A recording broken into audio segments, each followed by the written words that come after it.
Thank you. Thank you very much for coming. Someone is sitting here already being nervous. It's going to be my lab rat today. I asked the board and the wonderful president who can't be here today if I could come and do this today, because I've been a member of this club for a better part of half a year now, and I've really grown to like this community. I very much admire the attitude of these people, and I have some experience that I want to give back to this community, and it's the best feeling ever to be in a room of people that are all interested in what you do. You don't get a better crowd than that. So obviously I wanted to be able to give something back. And the purpose of this session is I want to, with my background, which is for newcomers, is 20 years on stage in show business as an actor, singer, and theater director. Breathe, dear.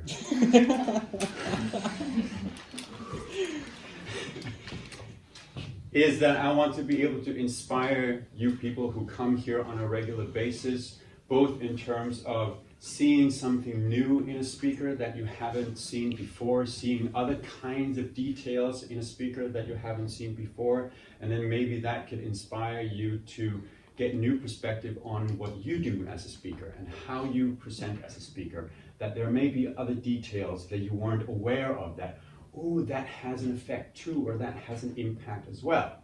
So they asked me what you want to evaluate on, and I said, 30 minutes, that's not a lot for what I do. So I gotta make up my mind. So I said, let's go with presence, and let's go with authenticity. That's a big, difficult word. Because in my mind, where I come from, there's a very high minimum bar, minimum criteria of where you even start if you go in front of people. If you're at home or you're out with friends, how you talk and how you speak and your level of competence in terms of communication, everything can be, we can let that slide if it's just friends and people we know. But when you're standing up in front of a crowd, I'm used to having a very hard minimum bar of where we start in terms of competence. And that comes down to, most of it, authenticity. Is, can you get people to come with you and immerse themselves in what you're talking about? Can you get them, can you win them over? And if you want to tell something emotional or you want to have a big message, you need them to immerse themselves in what you're talking about in order for them to want to go with you on that journey. Can you follow me on that? Yes. Good. So, in order to do that, the first thing that you need to do is you have to get people's trust.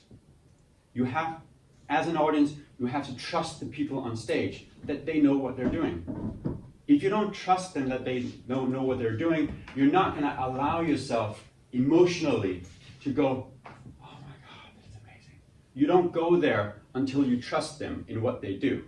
That means your biggest disadvantage on stage in gaining that trust is simply distracting the audience from being able to immerse themselves in what you do. And there's so many ways that you can distract your audience as a speaker, in many, many ways. And that's the primary purpose of what I want to do today, is to get to the core of that authenticity where you're just paying attention. Does that make sense? So for that, I have a target speaker, which I have brought all the way from Portugal. She's going to give a little target speech, and then I'm going to see how much better I can make her in 20 minutes. I know that's a lofty goal of mine, but I'm going to try and do it again. Ladies and gentlemen, Maria Cinder.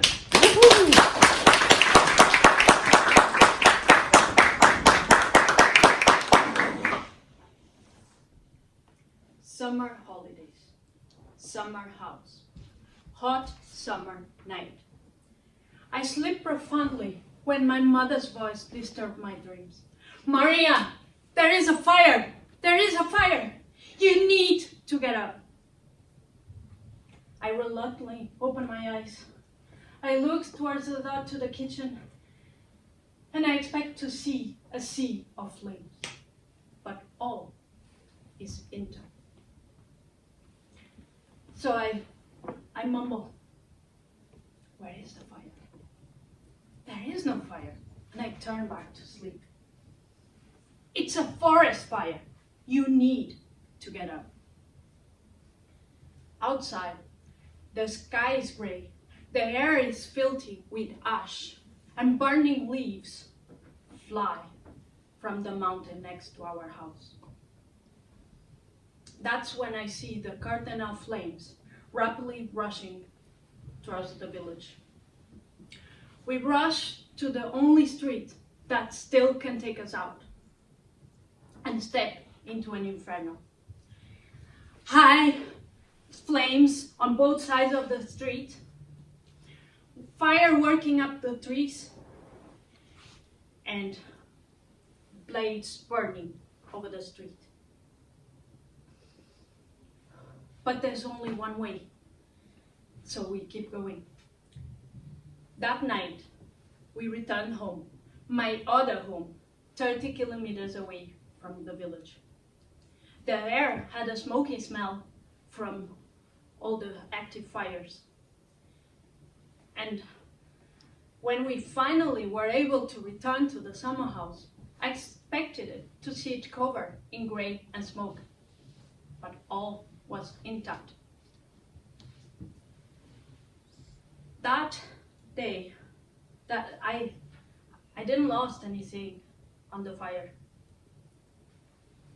I actually got an unexpected gift. That fire taught me to always be thankful for what I have and never taking it for granted. And never go back to sleep. Thank you. Maria Svaneborg, everybody. Yes. Woo! Maria sent me the speech beforehand. I've made a few notes already before we got started. Thank you very much. Thank you very much. So, Maria falls into a pitfall that many speakers fall into, which is she tries too hard. She tries way too hard, meaning that she's going into,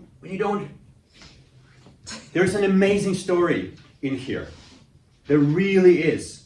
She's in the middle of a freaking fire. She's in the middle of a fire, facing death, facing homelessness, facing her mom coming in from the door. It's a really powerful story. And it's getting lost in her trying too hard with being energetic. Yes. And it's one of the most typical things that you do, is that you turn to the drama instead of turning to the actual feeling of what you're talking about. Does that make sense? Make a little sense. Okay, good. So, when you're the problem is when you go into drama, then you're telling drama. Like if she goes into I reluctantly open my eyes, look towards the door to the kitchen, and expect to see a sea of flames. If you do that, like I open the door and I expect to see a sea of flames, then I've gone into drama, but without actually acknowledging the feeling or without actually remembering the emotion of I'm opening the door and I'm expecting to see a sea of flames. Because I'm telling the story to you. I want you to see the image. I want you to feel it, what I feel. And I can't do that if I get too overexcited about how I say it. Because then that's actually distractive. Yeah? What I was talking about before with distraction from you being immersed. Because this is not about me telling a story. It's about you feeling my story and experiencing my story and where I was in it. Yes? So what Maria needs to do is first of all, when she starts off, because you have this little dialogue thing, like my mom comes in, she says, there's a fire. I go, really? There's a fire? She goes, yeah, it's a forest fire. Something like, I have it there. Yeah. Another pitfall there is you start dialoguing, you start actually making the play, and you go, I'm over in my bed and I'm sleeping, and then my mom comes into the door and she says, there's a fire, and I'm in my car going, what fire? And my mom says, that fire. Again, it's hugely distractive because that's not what this talk is about. Mm-hmm. The talk is about telling them, conveying the experience and the emotion to them. So what you want to do, what I would do is you have your bedroom over here. Mm-hmm. Yeah? And then you're asleep. Don't ever mime anything as a speaker. Don't go, I'm laying down in my bed. That kind of stuff. Tell them, I'm laying down in my bed. My mom comes in and goes, Maria, you have to get up, there's a fire. And I'm going, what fire? And she goes, it's a forest fire. See, because then I'm switching back and forth and I don't have to, I don't have to physically switch because that will just distract me. Mm-hmm. Does that make sense? Yeah. Good.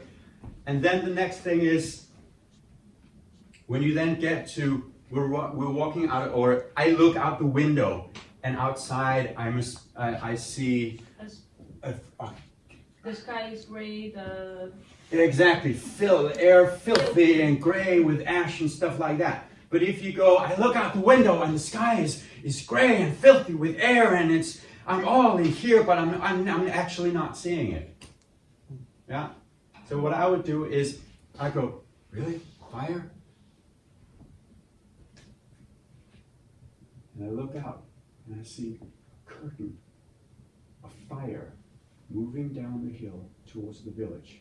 And the sky is gray, and the air is filthy. Can you see the difference? Mm-hmm. Then I am seeing what I saw then, what she saw then, which means you will be able to create the image in your mind, and then you will connect emotionally with it. I can't convince you to believe the feeling if you're not seeing the image. Does that make sense? Yeah. So, point of this is tell the story to the audience. Don't reenact it. Do you know what the word reenact means? Yeah. That you're trying to recreate the scene as it happens. Being what I just did. My mom walked in the door and she said, there's a fire, and I was lying in the room. And I woke up. What fire? That's reenacting a scene as it happened. You don't ever want to reenact as a speaker because we're not doing theater. We're speaking. We're talking. So you want to tell them the message and not reenact it, and then make them see the emotions. Try to go over there. Take your time. Breathe. Slow down. I asked Maria, I gave her one direction before today. One direction only. And it's because I've seen her. Now she's doing it. What do you think I told her? Smile. No. Relax. No. Breathe. Now she's not doing it. Because when she smiles, she doesn't do it. Open your eyes. I told her before she came, open your eyes. That's her only main, really difficult thing for her personally, because she has a physical condition where she has narrow eyes. When she smiles, it gets worse. See? They're gone. No eyes. But it's really difficult to connect. It's really difficult to tell a story if you don't have eye contact. That's what it's based on. So if you're like, I'm mocking, but it is really difficult, yeah? And you can't do that unless you slow down, take your time, and breathe. Mm-hmm. Say the first thing again from, I sleep profoundly when my mom walks in the door. I sleep profoundly when my mom... I sleep profoundly when my mom's voice disturbs my dream. Good. Stop. Look at them. Don't say anything. Stop. Look at them. Breathe. Don't smile. Don't smile. Good. Breathe. Look at them and remember the image of waking up, being confused with your mom in the door. And just tell them. Don't persuade them. Just tell them. I reluctantly opened my eyes. I looked at the door towards the kitchen and expected to see a sea of flames. But all was calm. So I mumbled, "Where is the fire? There is no fire." Look at them. Look at them. And I turned back to Steve. Yeah, good. I know this is, yeah.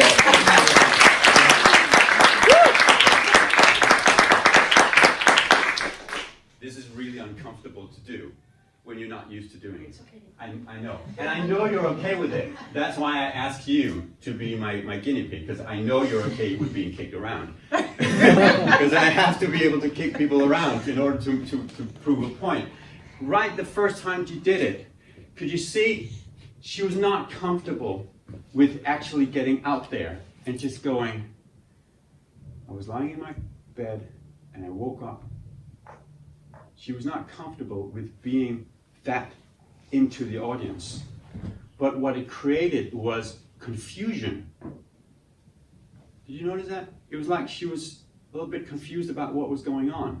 And some of that was primarily just her insecurity of suddenly opening her eyes and looking at you. But it was actually, to me, it was interesting because I started going, what is that? That thing I'm noticing you doing, that you seem confused. What is that? Tell me more. Because then already there, wow, I just noticed how close I am to you. Sorry. Sitting right there, like, I got the spot. Because it made me interested. And then the distractions were put aside.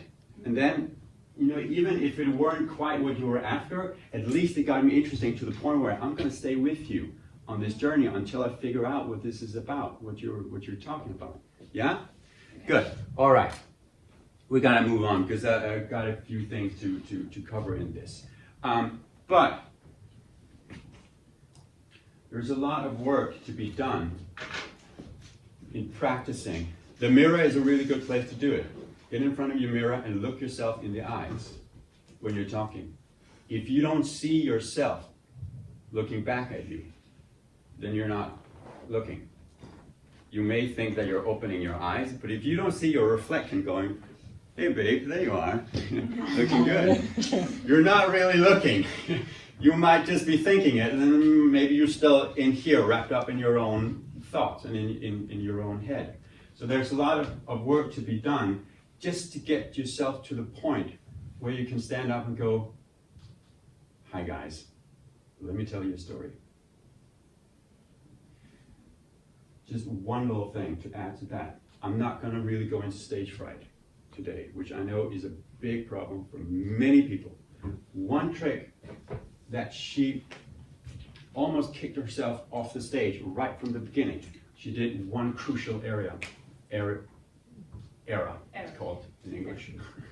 Right when she started. Did you notice what that was? I breathe? Yes. And not in a good way. She breathed in this way.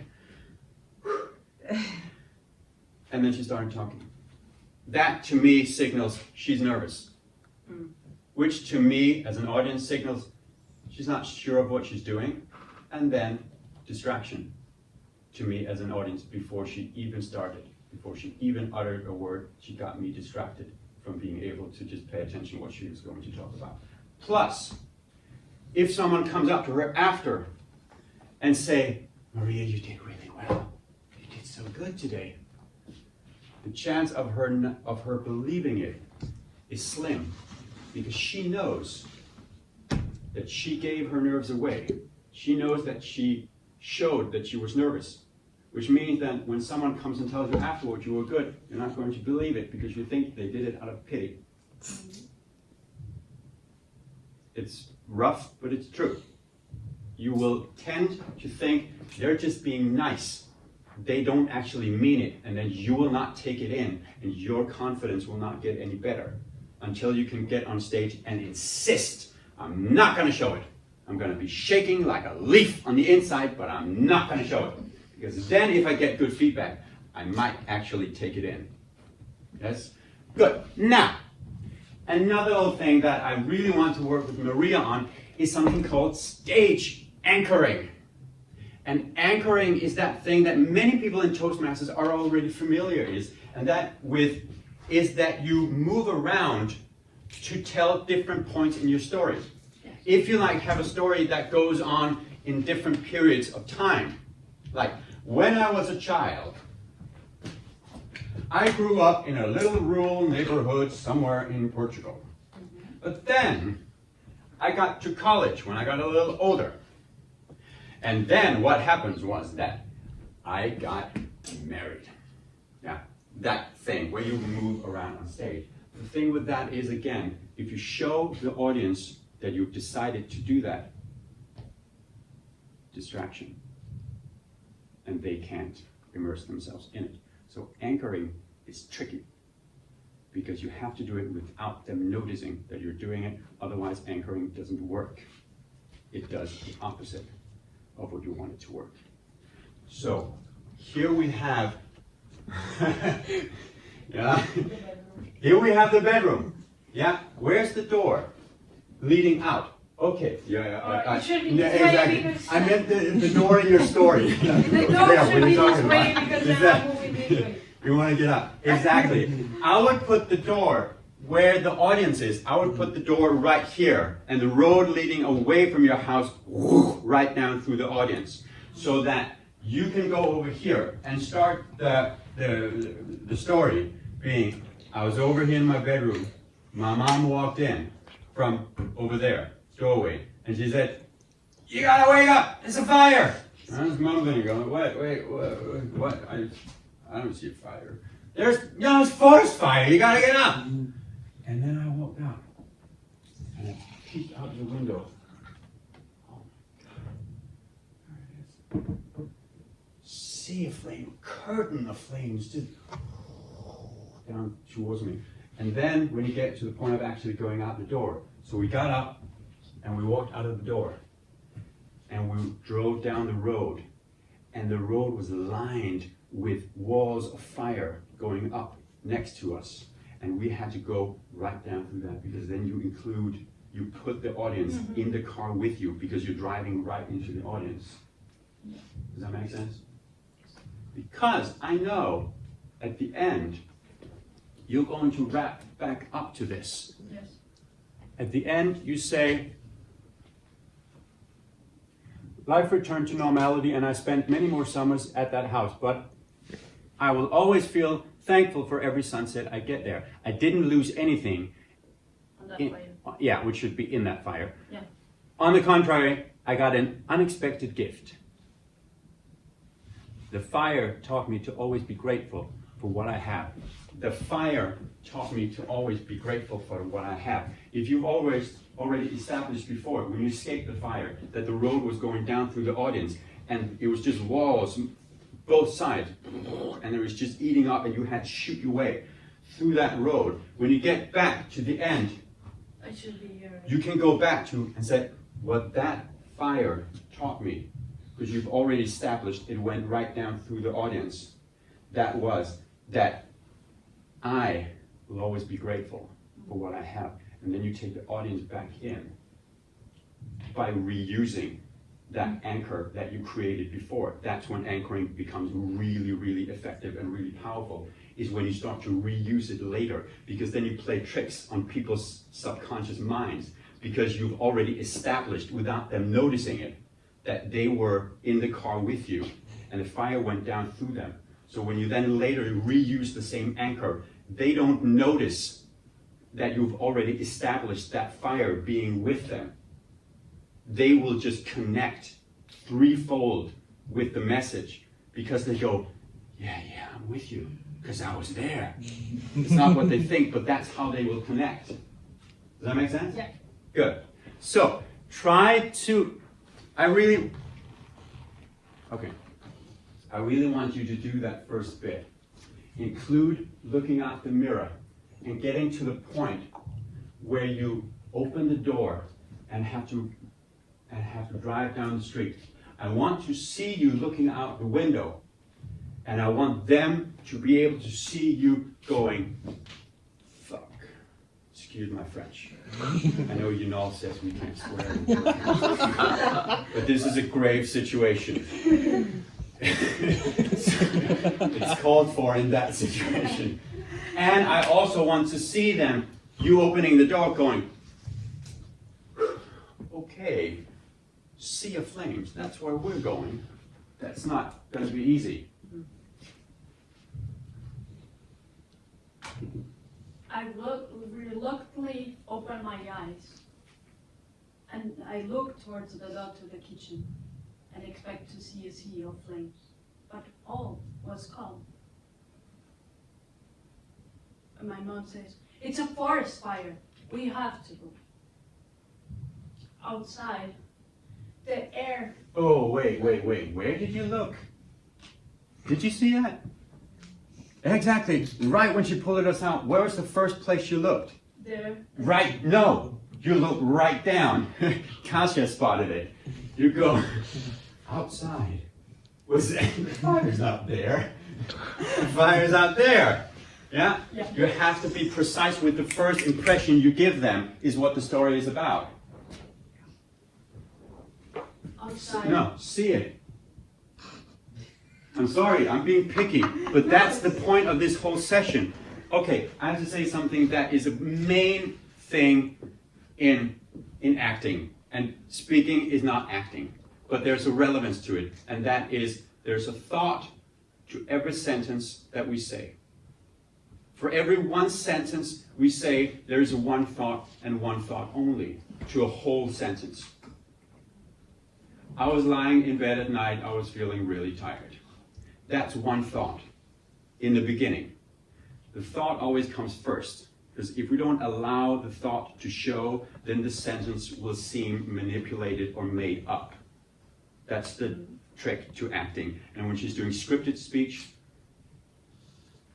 she is sort of acting. Yeah, when she's prepared the whole thing from the beginning. So you have to see it first, because that's the thought that you have to show them of going, when I looked out the window, yeah, then you've seen me see it before I say it. And then when I describe it, it makes sense. But it doesn't make sense if I go, when I looked out the window, because then it seems like, you already knew it before you opened the window. So then it doesn't work. Yeah? Outside. No. No. You didn't see it before you said it. You have to see it first. Yes. Outside, the sky is gray. The air is filthy with ashes, and burning leaves fly from the mountain next to our house. That's when I see the curtain of flames rapidly rushing towards the village.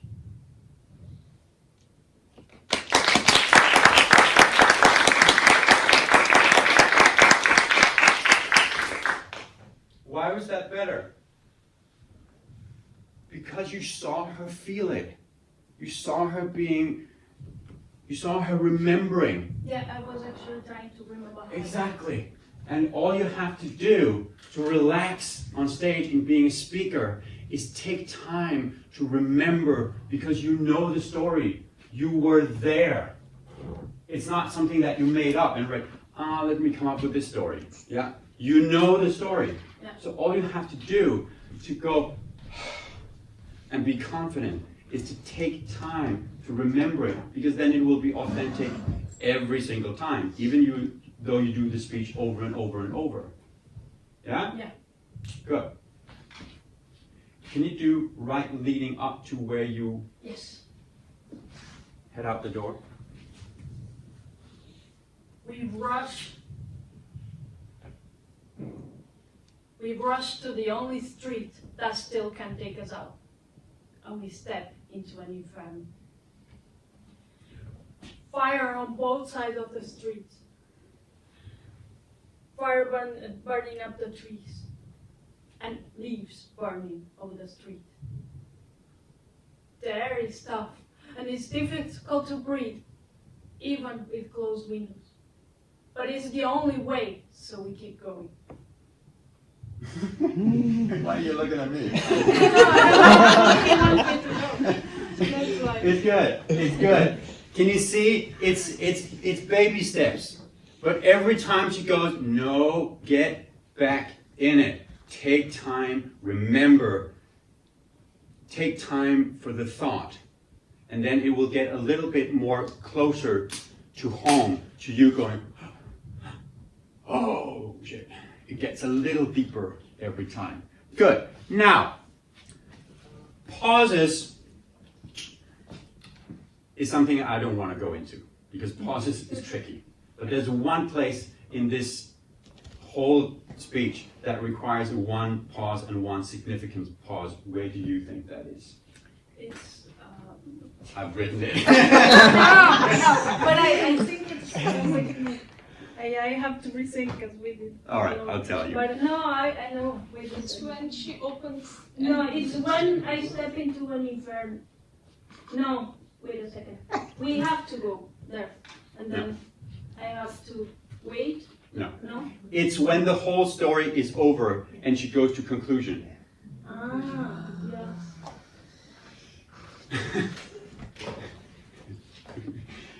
Yeah. It's when she's done. I expect to see it covered in gray and smoke, but all was intact. Yeah. Because there's a shift. That's the end of the story. Life returned to normality. And I spent many more summers at the house because then you're back in the present, you're back in now. Yeah? That's the one place where you have to do one significant pause to tell the audience that was the end of the story. Did you get the whole thing? Because I can start over and tell it again before we do the conclusion. I just need to make sure that all was intact. I went back, I had many more summers, yeah? And then you can start to conclude. That's the only real pause that you need. Now, one thing that I asked you to do, how much time do I have? 6 minutes. Oh! I'm doing awesome on time. Smashing. Good. Now, Okay. so, I'm not going to ask you to do that again. I just wanted to make a point of it got better. Did you think it got better? Did you walk out? Good.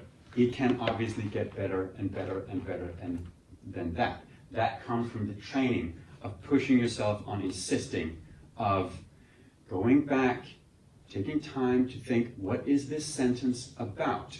Again, the thought before the sentence. This next thing, what is that sentence about? Why did I write it? Okay, I need to think that before I say it, otherwise it won't be authentic, it will just be distractive. Yeah? Now, one little trick that I want to touch on, because this particular talk has 3 tenses in it. There's past tense of the whole story of when I was back and the house was on fire, that happened. And then there's her in present time conveying the talk to you now. I'm here with you now telling that this happened and this is where I am today with that story. And then there's one future tense in it, and it's only one line. I don't know if you noticed it. I actually asked her to include it, change it to future past just so I could make this point. Which is, life returned to normality and I spent many more summers at the house. But I will always feel thankful of all the summers that I got or whatever that was. Now, let me teach you this. When humans, are you practicing power poses? And I can go like this. Human beings, they relate to time in horizontal levels. When we speak in present time, we are in eye level because we're used to communicating with people in the present in eye contact. So when I say, I'm here today and I'm feeling really good about it, then I will be in horizontal eye level. If we speak in past tense, then we tend to turn our head and our gaze down. What did you do yesterday? Oh, I don't know. I don't know. I think I went to the grocery store. Yeah, I went to the grocery store. Yeah? You see, I look down to recall the past tense. The trick is that it's the thought that lies in the level and not what I'm actually saying, because I'm still speaking in current tense. But the thought was what happened yesterday. So the thought went into the past tense. We do the same thing with future tense. We look up. What are you going to do tomorrow? Oh, I don't know. I think, yeah, I'm going to go to the beach with Rena, because she likes the beach. And she's been bugging me for a month. Yeah? So, here's one little interesting thing, because it goes from life returned to normality, past tense.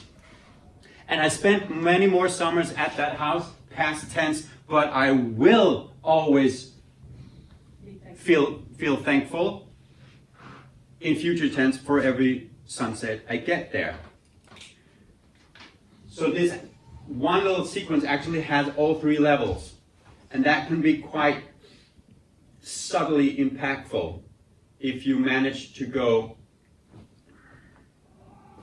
after the big pause, but all was intact.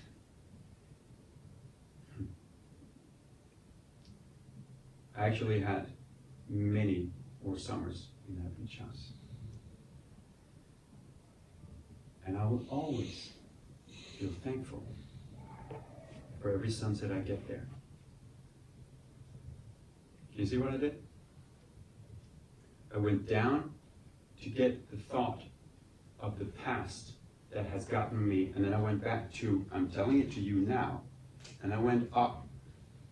I actually went very far out, because usually if you just go, and I will always, if you actually look up, the future lies ahead. It lies far in the distance. So what you want to do with that is not just think, I have to look up to go to the future. I have to go to the future, but the future lies a little bit up. So that's just a little trick that you can use. Good. So I want you to go, I expected to see it covered in gray and smoke, but all was intact. Big pause. And then feel life return to normality. Do that. I expected to see it covered with gray and smoke, but all was intact. Life returned to normality, and I spent Was that 6 minutes, really? Yeah. Wow. Okay.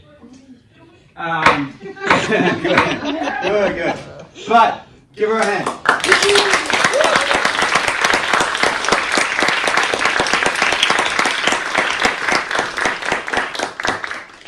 We're out of time, but hopefully what I've demonstrated also is me constantly mirroring her and me doing what she does. So hopefully that you can see some examples in the difference in, not that because I should never be able to tell your story better than you do. I might be skilled at getting away with certain stuff, but it's your story. So you should always be able to tell that story better than me. Yeah? So hopefully you can just see the reflection in what I have done. Yeah? Thank you very much.